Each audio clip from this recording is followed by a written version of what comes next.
Good morning, my dear students. Welcome to all my YouTube video channel Raja Education. Dear students, I hope all are you fine. Today I will discuss some important topic in Hindi grammar.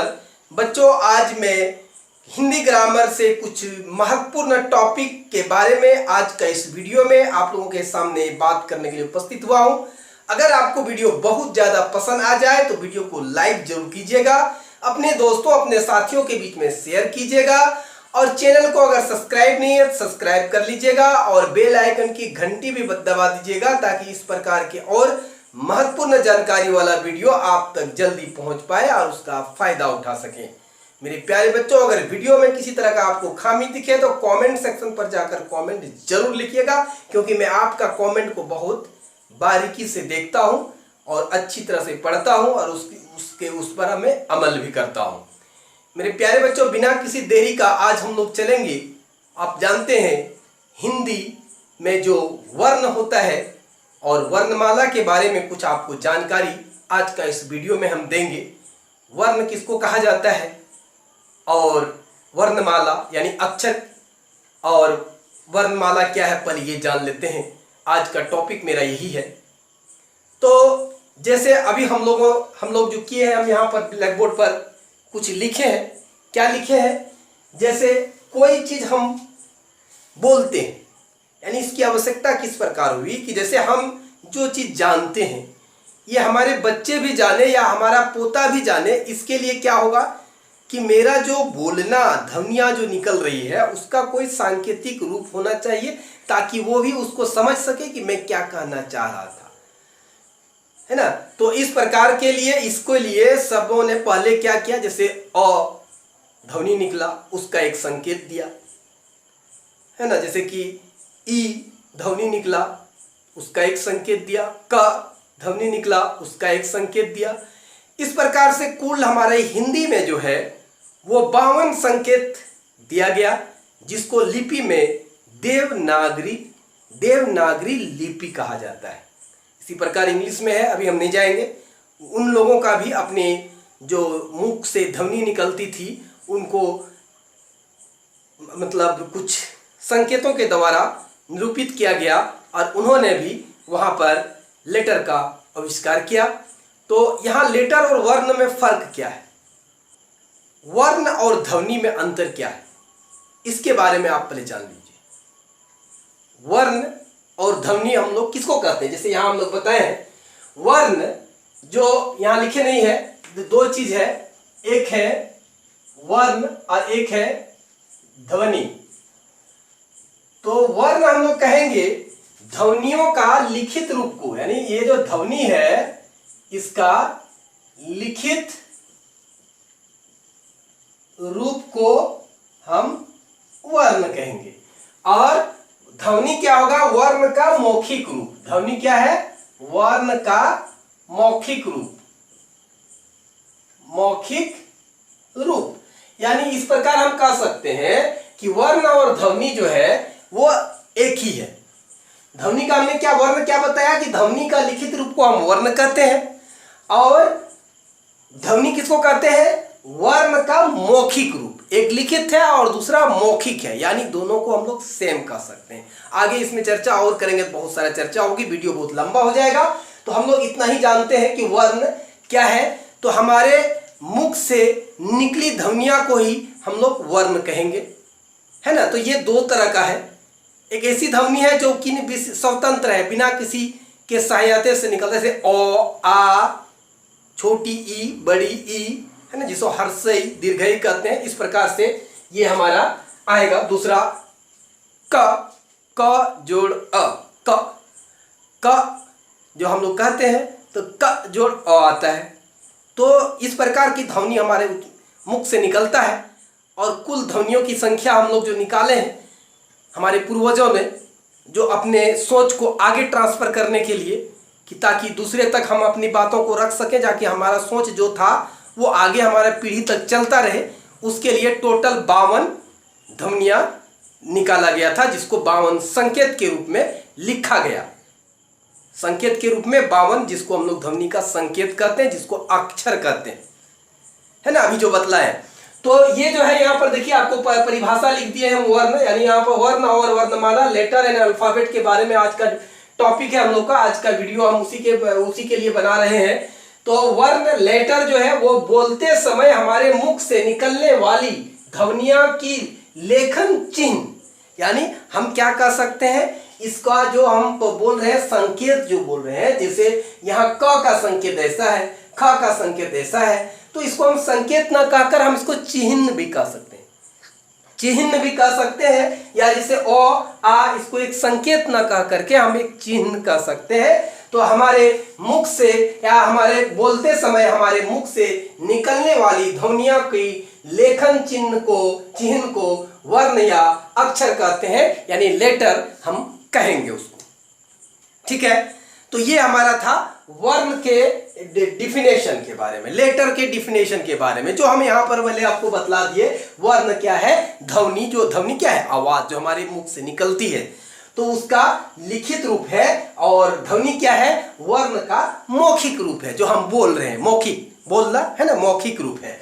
तो एक दूसरे का ही है, तो इसका परिभाषा हम इस प्रकार से लिख सकते हैं। उसके बाद अब वर्ण जो हमारा ध्वनियां निकलती है मुंह से, उसका प्रकार हमने बताया कि एक स्वतंत्र होता है, एक डिपेंडेंट होता है। जो स्वतंत्र है यहाँ पर देखिए 1 नंबर में, उसको कहते हैं स्वर वर्ण, जिनकी संख्या कुल हमारे अभी 11 है। हमारा अभी कितना है, 11 है। जैसे अ, आ, ई, उ, रु, ए, ऐ, ओ, औ, कुल 11 हो गया। लेकिन इधर जो जाते हैं, यहां पर जो हम उच्चारण करते हैं, क जोड़ अ, क, ख, ख जोड़ अ, ख, यानी यहां पर इन ध्वनियों का भी सहायता लिया जाता है। तो इसको हम लोग ये स्वर व्यंजन का स्वर वर्ण कहलाया, जिसमें ये स्वतंत्र है, और ये जो हम लोग स्वर का सहायता लेके जिसमें ध्वनियों का उच्चारण होता है, उसको हम लोग व्यंजन वर्ण कहते हैं। तो इसकी संख्या हमारा क ख ग घ से लेकर सीधा ह तक है। ये कुल आपको लिखा हुआ है, क ख ग घ अंग च छ ज झ य ट ठ ड ढ ण त थ द ध द न प फ ब भ म य र ल व तालव्य स मूर्धन्य स दंत स ह। ये कुल 33 हुआ। तो 11 और 33 कितना हो गया हमारा, 44। 11 प्लस 33 बराबर 44 है। अभी हमने कहा कि कुल ध्वनियां जो निकला था वो कितना था, 52 ध्वनियां थी, है ना। जो हमारे पूर्वजों ने जो इजाद किया वो कितना किया था, 52 किया था। तो और क्या छूट गया, तो देखिए इन्हीं में ये जो है ओ तक आया, लेकिन इसमें दूसरा पार्ट देखिए, एक अंग, ये अंग और अह, जिसको अनुस्वार कहते हैं, अंग को अनुस्वार कहते हैं। आप इसके बारे में डिटेल जानने के लिए हमारा वीडियो संख्या आप जरूर देखिएगा, 5वां वीडियो, जो हम अनुस्वार के बारे में पूरा डिटेल बतलाए हैं। डिस्क्रिप्शन में उसका लिंक होगा, आप उन्हें जरूर देख लीजिएगा। और इसको विसर्ग कहते हैं, अह, ये क्या है, विसर्ग है, ह का अह, ये तो ये जो है अन्य वर्ण है, इससे हट करके है, स्वर वर्ण के अंदर पहले रखा गया था, लेकिन अब इसको अंग और अ जो है अन्य वर्ण है, जो ना स्वर है और ना ही व्यंजन वर्ण है। इन्हें अयोग्वाह कहते हैं। तो इन दो वर्ण को क्या कहते हैं, अयोग्वाह कहते हैं। तो अंग को अनुस्वार के रूप में क्या प्रयोग किया जाता है, और अ को विसर्ग के रूप में प्रयोग किया जाता है। अब मेरे प्यारे बच्चों, हम लोग आ जाते हैं व्यंजन वर्ण में। हमने यहाँ पर दिखाया कि 33 है, ये पढ़ के। अब है कि इसमें से दूसरा पॉइंट देखिए इसका, सॉरी ये पहला पॉइंट है, ये दूसरा पॉइंट है, और ये तीसरा पॉइंट है इसका व्यंजन वर्ण का। अब देखिए व्यंजन वर्ण में दूसरा पॉइंट एक है छ, त्र, ज्ञ और स्र। ये जो 4 अक्षर है, ये 4 अक्षर को संयुक्ताक्षर कहा जाता है। इसका वीडियो अगला जरूर देखिएगा, इसके बारे में पूरा डिटेल आपको बतलाएंगे। वीडियो आगे वाला वीडियो जरूर देखिएगा, अभी हम इतना ही जान। अब देखिए मेरे प्यारे बच्चों, यहाँ पर हम लोग का 44 हो गया। तो 44 के बाद हम देख रहे हैं कि अयोग्वाह का हमारा कितना है, दो वर्ण है, तो अयुग्वा का 2 वर्ण है। उसके बाद अब यहां पर आप चले जाइए, व्यंजन का दूसरा, व्यंजन वर्ण का दूसरा जो पार्ट है उसमें च, त्र, ज्ञ, स्र, ये 4 अक्षर है जिसमें ये संयुक्त व्यंजन है, यानी संयुक्त व्यंजन वर्ण है, यानी इसको हम लोग संयुक्ताक्षर भी कह सकते हैं, संयुक्त व्यंजन के रूप में है। और इसको हम लोग इसकी संख्या कितना है, 4 है। यहां जोड़ का चिन्ह दीजिए, 4 है। उसके बाद और क्या है, संयुक्त व्यंजन वर्ण कहते हैं ये चारों को, च, त्र, ज्ञ, स्र को संयुक्त व्यंजन वर्ण कहते हैं। उसके बाद हमारा तीसरा पार्ट है अड़, ढ। अड़, ढ जो है, ड और ढ को आगत ध्वनियां कहते हैं। इसका प्रयोग भी व्यंजन की तरह होता है, यानी ये 2 हम लोग अभी व्यंजन वर्ण 33 ही बोले, लेकिन इसका भी प्रयोग व्यंजन वर्ण के तरह ही होता था, इसलिए इसकी संख्या अभी कितना हो गया, 2 हो गया। अब जोड़िए, 44, 45, 46 और 4 कितना हो गया, 50 और 2 कितना हो गया, 52। तो इस प्रकार से ध्वनियों की संख्या हमारे मुख से निकलने वाले हमारा पूर्वज ने जो इजाद किया था वो कितना किया था, 52 किया था, 52। तो इसको इस प्रकार से ये पूरा डिटेल था, ये सारे। अब रही बात वर्णमाला, हम किसको कहते हैं, ये तो हमारी ध्वनियों की संख्या 52 हो गया। इसी का वर्णमाला अल्फाबेट क्या है, इसी वर्णों का के क्रमिक समूह को वर्णमाला कहते हैं, यानी इसका क्रमिक समूह, इस वर्णों का क्रमिक समूह को ही हम लोग अल्फाबेट कहते हैं, हिंदी अल्फाबेट यानी हिंदी वर्णमाला हम कहेंगे। तो मेरे प्यारे बच्चों, मुझे उम्मीद है कि क्योंकि इसका एक अगला वीडियो मैं और बनाऊंगा जिसका आपको पहले बताया कि आप उस वीडियो को भी जरूर देखिएगा, वर्णमाला ही से संबंधित रहेगा, जिसमें और कुछ इसके बारे में जानकारी दी जाएगी।